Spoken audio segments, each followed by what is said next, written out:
सामान्य जीवन में तस्वीरों के सामान्य मायने होते होंगे, लेकिन सियासी जीवन में तस्वीरें हमेशा कुछ न कुछ बोलती हैं और कभी कभी तो बहुत कुछ बोल जाती हैं। नमस्कार, मैं हूं अभय राय। अब इस तस्वीर को ही देख लें, समझ लीजिए कि ये तस्वीर आपको समझा देगी कि सियासत सही मायने में होती क्या है। कल तक एक दूसरे का चेहरा देखने से भी कतराने वाले आज अचानक एक दूसरे से चहक कर बातें कर रहे हैं। वो तो गनीमत रही कि बीच में कुर्सी आ गई, नहीं तो दोनों नेता बैठे बैठे ही गलबहियां करने लगते। वैसे बताने की जरूरत नहीं कि ये कौन है, लेकिन रस्म निभाने के लिए ही सही इनका परिचय देना तो पड़ेगा ही। तो सुनिए, एक हैं सुशासन बाबू कहे जाने वाले बिहार के मुख्यमंत्री नीतीश कुमार, तो दूसरे हैं देश के सबसे बड़े सियासी मौसम विज्ञानी रहे दिवंगत रामविलास पासवान के सुपुत्र और प्रधानमंत्री नरेंद्र मोदी के हनुमान चिराग पासवान। फिलहाल इनका सामान्य परिचय तो यही है, लेकिन हम जैसे जैसे आगे बढ़ेंगे इनके सामान्य परिचय के साथ साथ इनकी खासियत से भी आपको दो चार कराते चलेंगे। अगर आप ये सोच रहे हैं कि लोकसभा चुनाव 2024 में एनडीए की जीत के बाद इतने बड़े कार्यक्रम में से इस खास तस्वीर पर ही हम क्यों फोकस कर रहे हैं, तो इसकी एक खास वजह है। दरअसल दोनों बिहार की राजनीति के खिलाड़ी हैं, एक बड़ा यानी नीतीश कुमार तो दूसरा छोटा चिराग पासवान। लेकिन कहते हैं ना कि देखने में छोटन लगे घाव करे गंभीर। बस ये जान लीजिए कि यहां छोटे ने इसी कहावत को चरितार्थ किया है।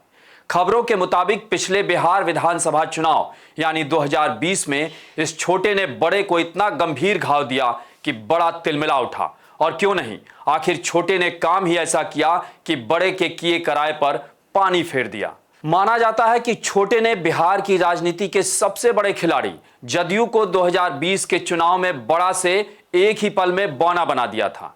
इस चुनाव में नीतीश की पार्टी और भाजपा दोनों मिलकर चुनाव लड़े, लेकिन जदयू सिर्फ 43 सीटों पर सिमट गई, जबकि कल तक छोटे भाई की भूमिका निभाने वाली भाजपा 74 सीटें जीतकर अचानक बड़ी हो गई।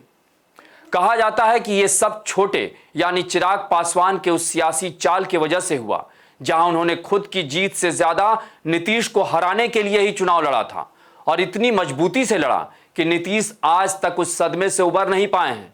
शायद यही वजह है कि तब से अब तक उन्हें अपने वजूद बचाने के लिए इतनी बार पलटियां मारनी पड़ी कि आज दुनिया उन्हें सियासत के सबसे बड़े पलटू राम का तगमा पहना दिया है। और ये सब किसके इशारे पर हुआ, ये बताने की भी जरूरत नहीं है। लेकिन ऐसा भी नहीं है कि बड़ा छोटे को यूं ही छोड़ देता। आखिर बड़ा तो बड़ा ही होता है। उसने जितना बन पड़ा छोटे को खूब छकाया। माना जाता है कि छोटे की पार्टी अगर दो टुकड़ों में बटी है तो उसके पीछे आरोप बड़े पर ही लगा है। कल तक एक दूसरे की आंखों का तारा रहे चाचा भतीजा अब एक दूसरे की आंखों में गड़ते हैं, सुहाते नहीं हैं। लेकिन 2024 के लोकसभा चुनाव में बड़े यानी नीतीश कुमार की पार्टी जदयू ने 12 सीटें जीती हैं और छोटे यानी चिराग पासवान रामविलास गुट ने 5 सीटों पर चुनाव लड़कर 100 की स्ट्राइक से सभी 5 सीटें जीत ली हैं।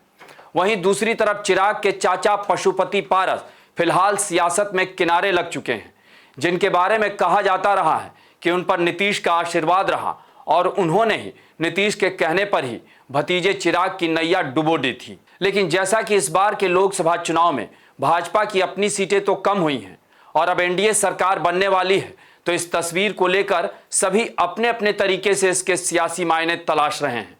वैसे भी सियासत में तस्वीरों के अपने ही मायने होते हैं, कभी दिखता कुछ और है, रियल में कुछ और हो जाता है।